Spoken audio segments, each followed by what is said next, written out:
नमस्कार दोस्तों, परसेप्शन विचारधारा में आप सबका स्वागत है। दोस्तों आज हम बात करेंगे राष्ट्रपति की चुनाव प्रक्रिया के बारे में, किस प्रकार भारत में राष्ट्रपति को चुना जाता है।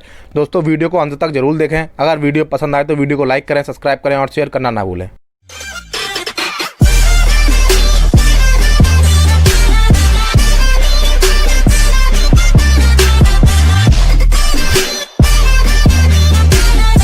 दोस्तों भारतीय संविधान के अनुच्छेद 52 के अनुसार भारत का एक राष्ट्रपति होगा।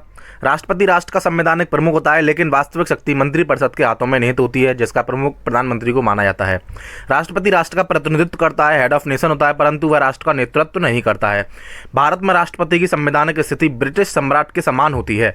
संविधान के अनुच्छेद 54 के अनुसार भारत के राष्ट्रपति के निर्वाचन के विषय में बताया गया है। इसके अंतर्गत एक निर्वाचन मंडल होगा, जिसमें संसद के दोनों सदनों के निर्वाचित सदस्य और राज्यों की विधानसभाओं के निर्वाचित सदस्य इसमें भाग लेते हैं। 1992 में 70वें संविधान संशोधन अधिनियम के द्वारा दिल्ली और पांडिचेरी की विधानसभाओं के सदस्य भी राष्ट्रपति चुनाव में भाग लेने का अधिकार रखते हैं। संविधान के अनुच्छेद 55 के अनुसार राष्ट्रपति का निर्वाचन आनुपातिक प्रतिनिधित्व पद्धति के अनुसार होता है। संविधान के अनुच्छेद 56 के अनुसार राष्ट्रपति अपने पद ग्रहण की तारीख से 5 वर्ष तक अपने पद पर बना रह सकता है, और यदि अपनी स्वेच्छा से राष्ट्रपति अपना पद छोड़ना चाहे तो वह अपना त्यागपत्र उपराष्ट्रपति को सौंपकर अपने पद से हट सकता है। संविधान के अनुच्छेद 57 के अनुसार कोई भी व्यक्ति राष्ट्रपति पद पर पुनः निर्वाचित भी हो सकता है, यानी कितनी बार भी वह राष्ट्रपति पद के लिए चुनाव लड़ सकता है। राष्ट्रपति पद के लिए संसद के 50 सदस्य उसके नाम के प्रस्तावक होंगे तथा अन्य 50 सदस्य उसके नाम के समर्थक होंगे, अर्थात 100 सदस्यों का होना आवश्यक है। इसके बाद हम बात करते हैं राष्ट्रपति पद के योग्यताओं के बारे में। दोस्तों इसके अंतर्गत वह व्यक्ति 35 वर्ष की आयु पूरी कर चुका हो, कोई लाभ का पद न धारण करता हो और लोकसभा का सदस्य बनने की योग्यता भी रखता हो। दोस्तों भारतीय संविधान के अनुसार कोई भी व्यक्ति जो राष्ट्रपति पद का उम्मीदवार होगा, इन योग्यताओं का पालन करना उसके लिए बहुत आवश्यक है। संविधान के अनुच्छेद 60 के अनुसार राष्ट्रपति पद के लिए शपथ का प्रावधान किया गया है।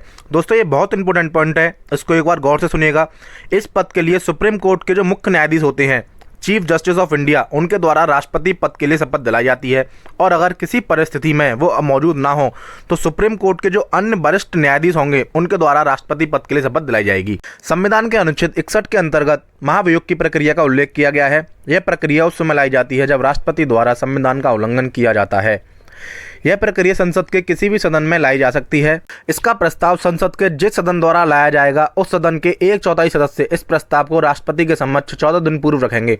उसके बाद यह प्रस्ताव उसी सदन में लाया जाएगा और उसी सदन के उपस्थित और मतदान में भाग लेने वाले 2/3 सदस्य अपनी सहमति दे देते हैं तो यह प्रस्ताव संसद के दूसरे सदन में भी लाया जाएगा, और वह सदन इन आरोपों की स्वयं जाँच भी कर सकता है।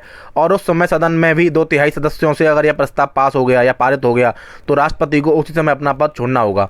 दोस्तों अभी तक महाभियोग की प्रक्रिया भारत में किसी भी राष्ट्रपति के खिलाफ नहीं लाई गई है। भारतीय संविधान में राष्ट्रपति के वेतन भत्तों का भी उल्लेख किया गया है। भारत के राष्ट्रपति को देश की संचित निधि द्वारा वेतन प्रदान किया जाता है। इसके वेतन में कोई भी कटौती नहीं की जाती है। वर्तमान में राष्ट्रपति को 5 लाख रुपए प्रति माह के हिसाब से वेतन दिया जा रहा है। इसके अलावा अन्य सुविधाएं अलग से प्रदान की जाती हैं। दोस्तों राष्ट्रपति एकमात्र ऐसा पद है जो किसी भी स्थिति में खाली नहीं रह सकता है। भारत के राष्ट्रपति अगर किसी भी कारण से अपने पद पर नहीं है, या उन्होंने त्यागपत्र दे दिया है, या किसी अन्य कारण से वह अपने पद पर नहीं है, तो उपराष्ट्रपति कार्यवाहक के तौर पर राष्ट्रपति पद को संभालते हैं। और यदि किसी स्थिति में वह भी उपस्थित नहीं है तो सुप्रीम कोर्ट के जो मुख्य न्यायाधीश होते हैं, चीफ जस्टिस ऑफ इंडिया, इस पद को संभालेंगे। और यदि किसी कारण से वो भी उपस्थित नहीं है तो सुप्रीम कोर्ट के जो वरिष्ठ जज होंगे वह इस पद को संभालते हैं।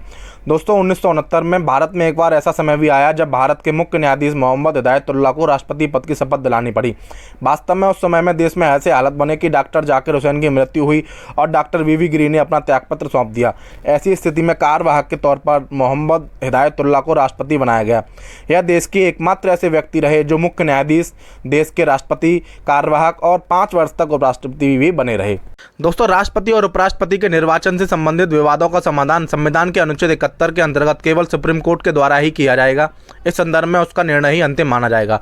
यदि पद पर रहते हुए इसका निर्वाचन गलत पाया जाता है तो इस दौरान राष्ट्रपति द्वारा किए गए कार्य अवैध नहीं माने जाएंगे। तो दोस्तों आज हमने बात की राष्ट्रपति की चुनाव प्रक्रिया के बारे में। अगली वीडियो में हम बात करेंगे राष्ट्रपति की शक्तियों के बारे में। दोस्तों अगर आपको वीडियो से रिलेटेड कोई भी क्वेरीज हैं तो कमेंट बॉक्स में आके आप वो पूछ सकते हैं। अगर आपको वीडियो पसंद आई है तो वीडियो को लाइक कीजिए, सब्सक्राइब कीजिए और शेयर करना ना भूलिए। दोस्तों घर पर रहें, सुरक्षित रहें, स्वस्थ रहें। धन्यवाद।